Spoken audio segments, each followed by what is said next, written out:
semua amalan yang diajarkan oleh Nabi itu semuanya baik. Ya, semua amalan yang diajarkan oleh Nabi itu adalah baik. Ya, tetapi ada yang namanya prioritas.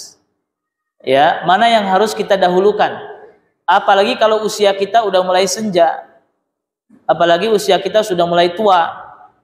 Maka tentu ada amalan-amalan yang harus diprioritaskan dibandingkan dengan amalan-amalan yang lain. Ya, contoh sederhana misalnya kita lagi baca Quran. Kita lagi baca Quran, kemudian datang azan salat fardu. Nah, kira-kira mana yang harus didahulukan?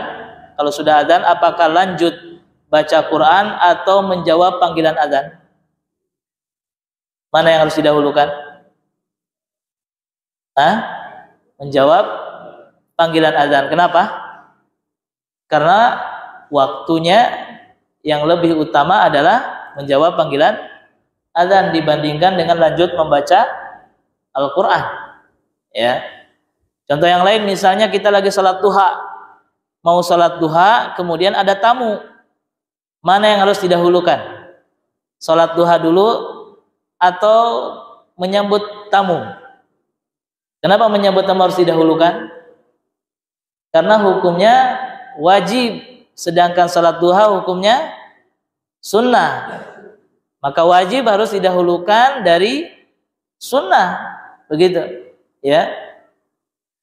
Kemudian, jadi kalau kita faham prioritas mana ibadah yang harus dilakukan, maka dia akan beruntung, menunjukkan bahwa dia faham, ya. Nah, di antara kesempurnaan Islam, ya, di antara kesempurnaan Islamnya seseorang, di mana ia bisa memprioritaskan amalan yang terbaik baginya, ya, memprioritaskan atau mengambil mana yang terbaik baginya. Sebagaimana dijelaskan di dalam Al-Quran surat Az-Zumar, alladzina yastami'una al-qawla fayattabi'una ahsanah. Orang-orang yang mendengarkan nasihat, ya, maka dia akan mengamalkan atau mengikuti nasihat yang terbaik, atau mengamalkan mana nasihat yang diprioritaskan yang harus kita amalkan. Ulaika alladzina hadahumullah, merekalah orang-orang yang mendapatkan petunjuk dari sisi Allah. Jadi orang yang mengambil amalan yang terbaik, maka dialah yang mendapatkan hidayah.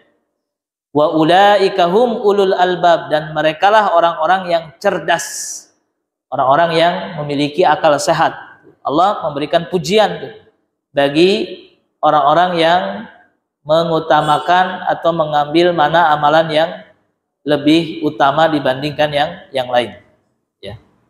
Begitu pula di masa muda, tentu ada ibadah yang perlu diprioritaskan. Begitu pula di masa tua, ada ibadah yang perlu didahulukan. Jadi tergantung kondisi. Kalau kita masih muda, maka banyak sekali amalan yang bisa kita prioritaskan. Dan di masa tua, tentu tidak semua amalan bisa kita amalkan. Ya, ada yang perlu diprioritaskan dari yang lain. Ya.